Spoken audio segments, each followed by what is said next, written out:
तो जेल जाने से डरना नहीं, जेल मैं भी गया हूं। यहाँ के ना 5 दांत नहीं है मेरे, यहाँ कोई दांत नहीं है, पुलिस ने इलेक्ट्रिक शॉक लगा के तोड़ दिया था। लेकिन जिसने ये दांत तोड़ा है, अगर मैंने उसको उसकी औकात नहीं दिखाई, तब तक ये दांत नहीं लगेंगे। देश का तिरंगा खत्म करके उसको भगवा झंडा बनाना है। इस देश में महिलाओं को जो अधिकार मिले हुए हैं उनको छीनना है। उन्होंने आरक्षण जब फाड़ना हुआ तो एक दलित का इस्तेमाल किया गया, एक शेड्यूल कास्ट से जीते हुए आदमी, शेड्यूल कास्ट से सीट से जीता हुआ आदमी जो संसद के अंदर प्रमोशन रिजर्वेशन का बिल फाड़ता। तो मुझे लगता है कि नेता बनने से ज्यादा जरूरी है इस देश के अंदर अडानी अंबानी और बड़े उद्योगपतियों को खड़ा करना। सिर्फ रिप्रेजेंटेशन पे सारे मुद्दे खत्म हो जा रहे हैं। इस देश के अंदर माइनिंग के नाम पर इस देश के असली मालिक, जल जंगल जमीन के मालिक आदिवासियों को बेघर किया जा रहा है, जंगलों से भगाया जा रहा है, उनको गंदा गढ़ नाली का पानी पीने को मजबूर किया जा रहा है। उस पर कितनी बार बात होती है। मुझे खास तौर पे उन सभी लोगों से आपत्ति है, खास तौर पे वो उन सभी नेताओं से, सोशल एक्टिविस्टों से आपत्ति है जो जाकर दलित पिछड़े आदिवासियों के बीच में कहते हैं कि मैं तुम्हें शोषक नहीं शासक बनाने आया हूँ। सभी को शासक बना देंगे। 500 अभी रतनलाल सर सही कह रहे थे, सभी लोग सांसद ही बन जाएंगे। मैं पूछना चाहता हूँ, पिछले 70 सालों में जो लोग सबको शासक बनाने की प्रक्रिया करते आ रहे हैं, जाकर सभी को नेता बनाते आ रहे हैं, इन्होंने कितने एलॉन मस्क, कितने अडानी अंबानी अपने समाज के अंदर बनाने का काम किया। मैं बहुत सारे लोग मुझे फ़ोन भी करते हैं ना, और ख़ास तौर पर अम्बेडकराइट मूवमेंट में, पिछड़े दलित आदिवासी वाले मूवमेंट में काम करते हैं, रिटायर्ड लोग, ख़ास तौर पे ये पोस्ट रिटायरमेंट एक्टिविटी की कैटेगरी में आता है। जब रिटायर हो जाते हैं, जब तक नौकरी में होते हैं कुछ नहीं करते समाज के लिए, रिटायर होने के बाद आते हैं कि अब हम समाज को लेके चलना है, क्योंकि जो प्यून, जो चपरासी उनको रोज़ सलाम करता था, उनका घर का पड़ोसी, उनके मोहल्ले का लड़का उनको सलाम नहीं करता, तो सलामी लेने के लिए बहुत सारे लोग करते हैं। मैं सब ओवर जनरलाइज नहीं कर रहा हूँ, पर बहुत सारे ऐसे लोग हैं, और उनसे फ़ोन पर बात होती है तो मैं उनको पूछता हूँ कि आपका बेटा या बेटी क्या करते हैं। ऐसे बड़े गर्व से कहता है, मेरा एक बेटा जो है वो रेलवे में है। अच्छा, और एक बेटी जो है वो RBI में है।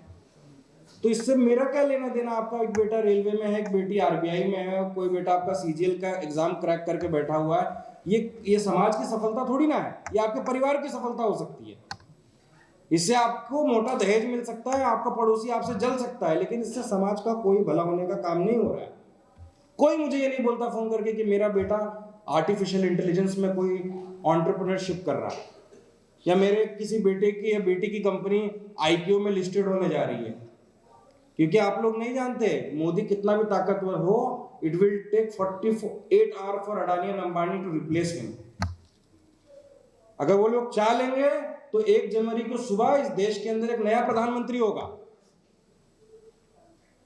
लेकिन लोग सबको नेता ही बनना है, कोई एंटरप्रेन्योर की बात नहीं कर रहा है। ठेकेदारी की बात हो रही थी, अभी कह रहे थे 30% ठेकेदारी देने का काम किया। कितने लोग हैं उनको इस बात की खुशी नहीं होगी? उनको बोलिए उनका बेटा ठेकेदार बन जाएगा तो उनको बड़ा दुख होगा कि हमारा बेटा ठेकेदार बन जाएगा। अरे उन्हें पता नहीं है ऐसे कितने ठेकेदार हैं जिनके यहाँ IAS, PCS, SDM, chief secretary रोज सलामी ठोकने का काम करते हैं।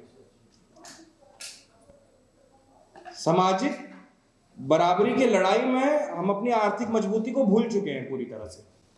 जो समाज आर्थिक रूप से मजबूत होता है उसे कोई दबाने का काम नहीं कर सकता।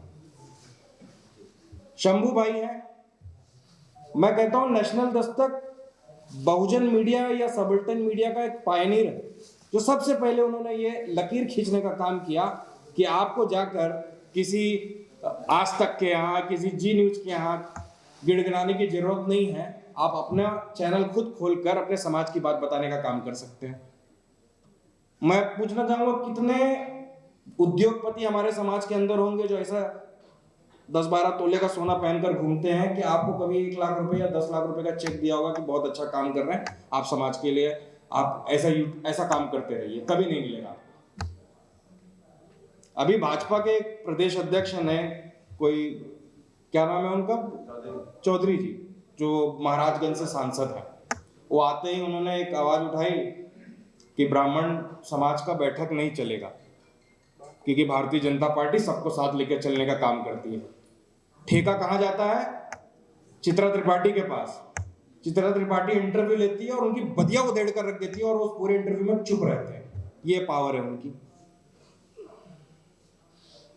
हम क्या कर रहे हैं? खुश हैं भैया, हमारा कुर्मी समाज का आदमी बन गया है, हमारे समाज का आदमी बन गया है, हम अपने बेटे का एडमिशन करा लेंगे, अपने दामाद का ट्रांसफर करा लेंगे, बिटिया का कहीं स्कूल में एडमिशन करवा देंगे। यही लड़ाई है ना कुल मिला जुला कर। मुझे आर्थिक बराबरी की लड़ाई में कोई दिलचस्पी नहीं है। मैं राजनीतिक प्रतिनिधित्व की लड़ाई में मेरा कोई इंटरेस्ट नहीं रहा। ये आप बकवास बातें। अगर रिप्रेजेंटेशन की बात है तो भाजपा भी रिप्रेजेंटेशन दे रही है, टीएमसी भी दे रही है, सारी पार्टियां रिप्रेजेंटेशन तो दे रही हैं। मेरा रिप्रेजेंटेशन में कोई इंटरेस्ट नहीं है कि मेरे किसी समाज के आदमी को सांसद बनाना है, विधायक बनाना है, क्योंकि अंततः वो विप का गुलाम है। अगर उसकी पार्टी का विप है कि उसे आरक्षण के विरोध में वोट देना है तो उसको देना पड़ेगा। उसकी हिम्मत नहीं है कि पार्टी के विप के अगेंस्ट जाकर आरक्षण के पक्ष में वोट करने का काम करें, तो किसको वोट दे रहे हैं हम? रिप्रेजेंटेशन को सिर्फ पॉलिटिकल तक क्यों सीमित रखा है आपने? फोर्ब्स की लिस्ट में कब रिप्रेजेंटेशन आपका होगा? इस देश के अंदर हाई अल्ट्रा नेटवर्थ इंडिविजुअल की लिस्ट में आपका रिप्रेजेंटेशन कब होगा? सीपीडब्ल्यूडी या रेलवे के बड़े 10 ठेकेदारों में आपका रिप्रेजेंटेशन कब होगा? सबको पॉलिटिकल रिप्रेजेंटेशन चाहिए। वीसी कब होगा आपका? प्रोफेसर कितने बने? प्रोफेसर रतन लाल जी हैं, टेक्निकली अभी इनको प्रोफेसर बन जाना चाहिए था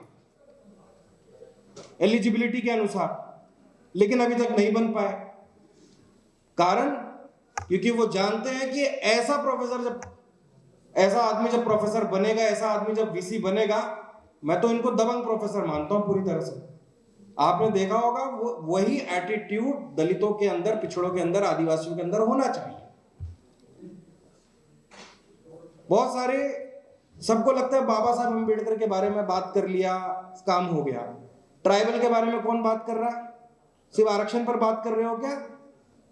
ट्राइबल्स की जमीन ये बड़े बड़े माइनिंग कंपनी वाले छीनते जा रहे हैं, आदिवासियों की जमीन, उसका कितने बार उस मुद्दे पर बात होती है? सिर्फ रिप्रेजेंटेशन पर सारे मुद्दे खत्म हो जा रहे हैं। इस देश के अंदर माइनिंग के नाम पर इस देश के असली मालिक, जल जंगल जमीन के मालिक आदिवासियों को बेघर किया जा रहा है, जंगलों से भगाया जा रहा है, उनको गंदा गढ़ नाली का पानी पीने को मजबूर किया जा रहा है। उस पर कितनी बार बात होती है? वो तो देश के मालिक है ना, ये जमीन के मालिक है। हमारा तो पता नहीं हम कहां से आए, हम आ रहे हैं या कहां से आए हैं, पर आदिवासियों को तो पक्का है ना कि वो यहीं के हैं। पर उनके मुद्दे पर कब बात होती है? प्राइवेटाइजेशन हो रहा है, प्राइवेटाइजेशन हो रहा है। वो तो होगा, वो तो होता रहेगा, आप उसको रोक नहीं पाएंगे। अपनी बिरादरियों के महासभा बना बनाकर मैं आपको चलो अपनी बिरादरी का एक वाक्य सुनाता हूं। मैं जनरली किसी भी सब कास्ट के कार्यक्रम में नहीं जाता हूं, ये मेरा प्रण है। अगर कोई कार्यक्रम SC ST OBC माइनॉरिटी को लेकर नहीं है तो मैं नहीं जाता हूं, और आज तक मैं किसी कार्यक्रम में नहीं गया हूं, और गया भी होऊंगा तो ऑडियंस में बैठकर सिर्फ यही सुनने गया हूं कि यहां क्या बकवास होती है। पहले तो आपको उस कार्यक्रमों में जाना बंद करना पड़ेगा। अपने जो स्पेसिफिक कम्युनिटी का, चाहे वो जाटो समाज हो, चाहे वो पासवान समाज हो, चाहे वो सोनकर समाज हो, इनके जो कार्यक्रम होते हैं इसमें क्यों जाते हैं? जब अगर आप इसमें जाते हैं तो फिर बाबा साहेब अम्बेडकर के बहुजनों की परिकल्पना के खिलाफ आप काम करने का काम करते हैं। फिर आप अपने जात की लड़ाई लड़िए, फिर वो बहुजनवाद ये सब का बकवास करने की आपको कोई जरूरत नहीं। और यहां क्या बात हो रही है? आप इन जितने भी सबकास्ट के प्रोग्राम में जाने का काम करिए, यहां कहीं भी बात नहीं हो रही है स्कूल कॉलेज बनाने की। यहां क्या बात हो रही है? हमारे समाज जो हजारों साल से जो काम करता रहा है उसमें हमारा रिजर्वेशन पूरा होता रहना चाहिए, यही बात है। इससे ज्यादा बात नहीं, आप जाके चेक कर लीजिए। सब कास्ट की लड़ाई हमारी लड़ाई नहीं हो सकती। बाबा साहब अम्बेडकर ने अगर एक तरफ रिजर्वेशन देने का काम किया तो किसी को नीचे करने का काम नहीं किया। बाबा साहब अम्बेडकर इंक्लूसिव इंडिया बनाना चाहते थे, सबकी बात करना चाहते थे। महिलाओं के रिप्रेजेंटेशन की बात आएगी ना तो अभी सब एक बराबर हो जाएंगे, सब एक पेडिस्टल पे खड़े हो जाएंगे जहां महिला रिप्रेजेंटेशन की बात आएगी। मैं बहुत सारे समाज के कार्यक्रमों में गया हूं, मैं महिलाओं की उसमें भागीदारी को एकदम न्यूनतम स्तर पर देखता हूं, जो कि गलत है। और बाबा साहब कहते रहे हैं कि जिस समाज की महिलाएं प्रगति नहीं करती, वो लीड नहीं करती, उस समाज को कभी भी कोई आगे बढ़ाने का काम नहीं कर सकता। और इतिहास गवाह है, आप उठाकर देख लीजिए, किसी भी महिला राष्ट्रीय अध्यक्षों ने या प्रधानमंत्रियों ने, मुख्यमंत्रियों ने नरसंहार करने का काम नहीं किया, एक भी नहीं मिलेगा आपको। इस मामले पर सब एक हैं। मेरी कल एक बहस हो रही थी ट्विटर स्पेस पर किसी के साथ, वो हिंदू राष्ट्र की बात कर रहे थे, तो मैंने उनको पूछा कि मुझे एक बात बताइए, पुरानी अतीत में मैं जाना नहीं चाहता, लेकिन अगर 1 जनवरी से भारत हिंदू राष्ट्र बनता है तो इसमें आज के देश में और हिंदू राष्ट्र में क्या बदल जाएगा? कोई 5 चीजें मुझे कोई बता सकता है कि अगर भारत हिंदू राष्ट्र बन जाएगा तो इसमें क्या बदल जाएगा? वो बार बार जो हिंदू राष्ट्र की मांग करते हैं, वो क्यों करते हैं? हिंदू राष्ट्र की मांग में उनकी 3-4 मुद्दे ही हैं, उससे ज्यादा नहीं है। उनका एक पहला मांग है हिंदू राष्ट्र बनाने का कि दलितों, आदिवासियों, पिछड़ों को मिलने वाला आरक्षण बंद हो। और क्या बदल जाएगा? ये हवा बदल जाएगी, आसमान बदल जाएगा, कोई इंफ्रास्ट्रक्चर बदल जाएगा हिंदू राष्ट्र बनने से? हिंदू राष्ट्र बनाने का एक ही मकसद है, दलितों का, पिछड़ों का आरक्षण खत्म करना है, देश का तिरंगा खत्म करके उसको भगवा झंडा बनाना है। इस देश में महिलाओं को जो अधिकार मिले हुए हैं उनको छीनना है, क्योंकि बाबा साहब अंबेडकर ने हिंदू कोड बिल लाकर इनकी जो मनमानी थी, इनकी जो गुंडागर्दी थी, इनकी जो लफंगई थी, उसको बंद करने का काम किया। ये चाहते हिंदू राष्ट्र बनके वापस वही लफंगई, वही गुंडागर्दी, वही अमानवता का काम ये करना चाहते हैं। उससे ज्यादा कुछ नहीं हिंदू राष्ट्र में।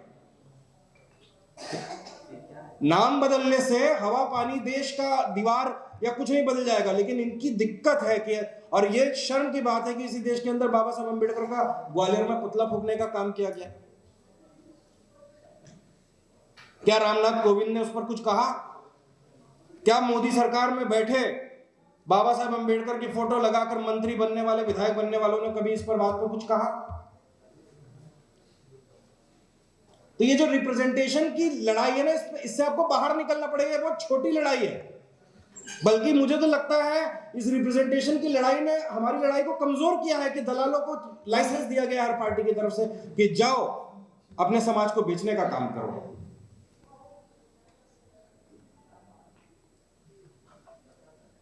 प्रमोशन में आरक्षण का बिल फाड़ने वाला दलित था, कोई सवर्ण नहीं था। वो इस्तेमाल करते हैं आपका। वो किसी त्रिवेदी शुक्ला जी से आरक्षण का बिल नहीं फड़वाया। उन्होंने आरक्षण जब फाड़ना हुआ तो एक दलित का इस्तेमाल किया गया, एक शेड्यूल कास्ट से जीते हुए आदमी, शेड्यूल कास्ट से सीट से जीता हुआ आदमी जो संसद के अंदर प्रमोशन रिजर्वेशन का बिल फाड़ता है। वो कितने चतुर हैं आप देखिए। हाँ, हमारे जो अभी सीजीआई थे, इससे पहले उनके ऊपर जूता फेंकने का एक प्रयास किया गया।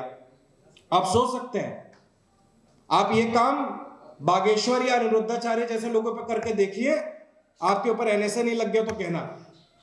2 कौड़ी के बाबा, जिनको मैं बताता हूं, ये शास्त्रार्थ में ब्राह्मणों से छोड़ो, यहां बैठे मुझे लगता है ऐसे 50 लोग होंगे जो इन बाबाओं को शास्त्रार्थ में हरा सकते हैं। लेकिन उनका जो छत्तीसगढ़ का प्लेन इस्तेमाल हो रहा है, पुलिस वाला अपनी वर्दी में अपना जूता उतारकर उस 2 कौड़ी के पाखंडी का पैर छूने का काम कर रहा है। एक है देवकी नंदन ठाकुर, वो टीवी पर बोलता है कि मैं तो चाहता हूं देश के अंदर राष्ट्र प्रमुख का जो पद है वो शंकराचार्य के लिए आरक्षित कर दिया जाए। आरक्षण मांग रहा है। सुदामा कोटा तो मिला ही हुआ था ईडब्ल्यूएस का, लेकिन उसके बाद इन्होंने कहा कि राष्ट्र का जो प्रमुख होगा वो शंकराचार्य होगा। ये जो 4 शंकराचार्य 4 दुकान चलाते, 4 ब्रांच है, चारों एक दूसरे को गालियां देते हैं कि ये फर्जी है, ये फर्जी है, ये फर्जी है, ये फर्जी है। और आप देख लेना, ये जितने भी मठ चला रहे हैं, मैं दावे के साथ कह रहा हूं, जितने भी मठ चला रहे हैं, सबका उत्तराधिकारी इनका भतीजा होगा या भांजा होगा। ये कभी भी, ये पूरी दुकान है। और बहुत सारे दलित समाज के, पिछड़े समाज के लोग बोलते हैं कि हमें पुजारी बनना है। क्या करोगे पुजारी बन के? ये बकवास लड़ाई है, पुजारी नहीं बनना है। मैं तो कहता हूं अगर ब्राह्मणों को पुजारी बनाए रखना है, इसकी लड़ाई में मैं भी शामिल हूं कि ब्राह्मण को ही पुजारी बनाए रखना है, उसके अलावा किसी को पुजारी नहीं बनना। हमको ट्रस्ट का अध्यक्ष बनना है। ये जितने भी मंदिर मठ हैं, इसका जो ट्रस्ट है उसकी चेयरमैनशिप जो है वो आप दलित पिछड़े आदिवासियों को दे दो। आपको पता चल जाएगा इनको पुजारी बनना है या उस ट्रस्ट पे रहना है, क्योंकि ट्रस्ट में जो पैसा है उस पर इनकी नजर है।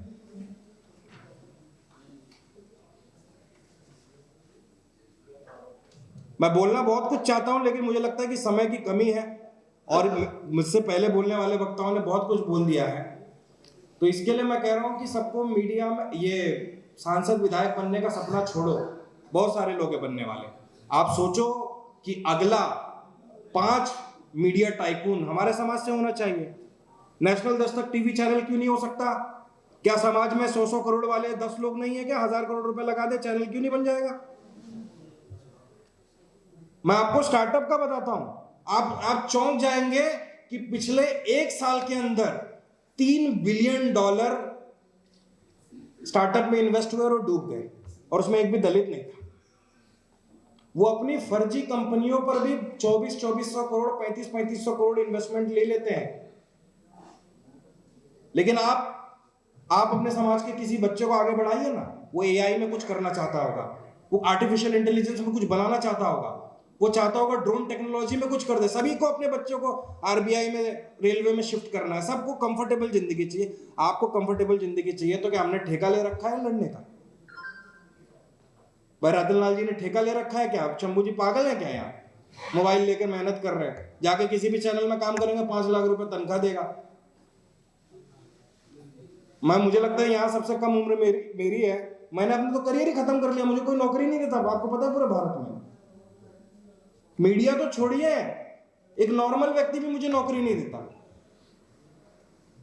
हमारा क्या पागल है हम लोग? हमने पूरी अपनी यंग एज को खत्म कर दिया। सरकार के गोद में बैठ जाते हैं, जय श्री राम बोल देते हैं, दलित समाज को थोड़ा बहुत बेच देते तो हमारे पास भी एक ऑडी BMW हो जाती और जीके में बंगला हो जाता। क्या दिक्कत है? तो जेल जाने से डरना नहीं। जेल मैं भी गया हूं। यहाँ के ना 5 दांत नहीं है मेरे, यहाँ कोई दांत नहीं है। पुलिस ने इलेक्ट्रिक शॉक लगा के तोड़ दिया था। कोई फर्क पड़ता है? कुलदीप सेंगर हूं मैं जो डरूं, या ब्रिजभूषण हूं जो डरूं?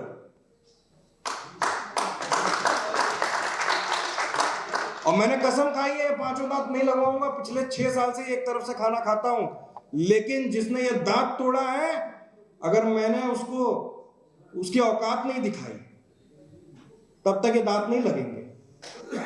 और औकात दिखाने की ये बात नहीं है कि मैं उसको पीट नहीं सकता। मैं चाहूं तो अभी उसका माकूल इलाज कर सकता हूं, लेकिन मेरा पर्सनल दुश्मनी से क्या लेना देना है? मैं तो बोल पा रहा हूं। कैसे कितने दलित पिछड़े आदिवासी हैं जिनका फर्जी इनकाउंटर होता है, कस्टोडियल डेथ होता है, वो तो बोल ही नहीं पाते।